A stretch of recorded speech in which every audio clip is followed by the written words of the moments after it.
பெரும்பாலும் மண்டபத்துல, ஹோட்டல்ல, வீடுகள்ல நம்ம சேர் வந்து யூஸ் பண்ணுவோம். அந்த சேருக்கு நடுவுல ஒரு துளை இருக்கும்ல, அது எதுக்காக இருக்கு அப்படின்னு உங்களுக்கு தெரியுமா? அத நான் சொல்றேன்.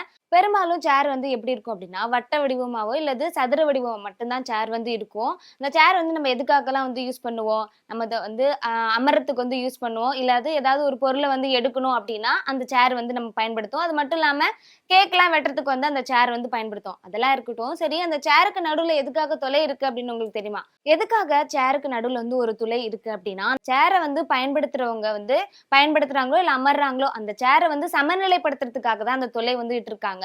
அந்த சேர வந்து பயன்படுத்துறவங்களுக்கு எந்த ஒரு அச்சமும் ஏற்படாம, அதாவது நம்ம கீழ வந்து விழுந்துருவோமோ அப்படின்னு எந்த ஒரு பயமும் ஏற்படாத அளவுக்கு அந்த சேர் வந்து பேலன்ஸா நம்மள வச்சுக்கணும் அப்படிங்கிறதுக்காக தான் அந்த சேர்ல வந்து என்ன பண்றாங்க அப்படின்னா, ஒரு துளை வந்து போட்டுருக்காங்க. அது மட்டும் இல்லாம, சேருக்கு நடுவுல வந்து நீங்க நல்லா நோட்டீஸ் பண்ணீங்க அப்டின்னா, ரவுண்ட் ஷேப்ல மட்டும் தான் வந்து துளை போட்டிருப்பாங்க. இப்போ மத்த வடிவுல வந்து அந்த துளை வந்து இருக்காது. எதுக்காக வட்ட வடிவுல மட்டும் அந்த துளை வந்து இருக்கு அப்டின்னா, மத்த வடிவத்துல வந்து அந்த துளை வந்து இருந்துச்சு அப்டின்னா, விரிசல் அடையறதுக்கு ரொம்பவே வாய்ப்பு இருக்கு. ஸோ, அதனாலேயும் வந்து என்ன பண்ணுவோம்னா, நம்ம அமரும்போது ஏதாவது உடைஞ்சிருமோ அப்டிங்கிற அச்சம் வந்து நம்மளுக்கு ஏற்படும். ஸோ, அந்த விரிசல தடுக்கும் விதமா தான் என்ன பண்ணியிருக்காங்கன்னா, அந்த நாற்காலிலயோ இல்ல சேர்லயோ வந்து வட்ட வடிவுல வந்து ஒரு ஹோல் வந்து போட்டிருப்பாங்க. அது மட்டும் இல்லாம நம்ம சேர்ல வந்து அமரும்போதோ, சொன்னேன் இல்லையா முன்னாடியே நம்ம பொருள ஏதாவது வந்து எடுக்கும்போது, சேர வந்து பயன்படுத்தும்போது, நம்ப ஏறி நிக்கும்போதோ, நம்ம அமரும்போதோ சமநிலை இருக்கணும் அப்படிங்கிறதுக்காக தான் அந்த சேர்ல வந்து ஹோல் வந்து போட்டிருக்காங்க.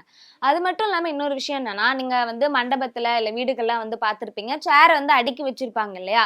அந்த சேர வந்து அடுக்கி வச்சிருக்கும்போது நடுவுல ஹோல் இல்ல அப்படின்னா, அது பிரிக்கிறது வந்து ரொம்ப கஷ்டமா இருக்கும். அப்படி வந்து சேர்ல வந்து ஹோல் இருந்துச்சு அப்படின்னா, ஒன்றன் மீது ஒன்று வந்து சேர் அடுக்கி வைக்கும்போது, ஒரு சேருக்கும் இன்னொரு சேருக்கும் வந்து இடையில வந்து காற்று இடைவெளி வந்து இருக்கும். அப்ப வந்து நம்ம என்ன பண்ணலாம் அப்படின்னா, ஈஸியா வந்து ஒரு சேர்ல இருந்து இன்னொரு சேர வந்து பிரிச்சு எடுத்தரலாம். அப்படி வந்து இடைவெளி இல்ல அப்படின்னா, காற்றழுத்தம் அதிகமாகி சேர் உடையறதுக்கான வாய்ப்பு இருக்கு.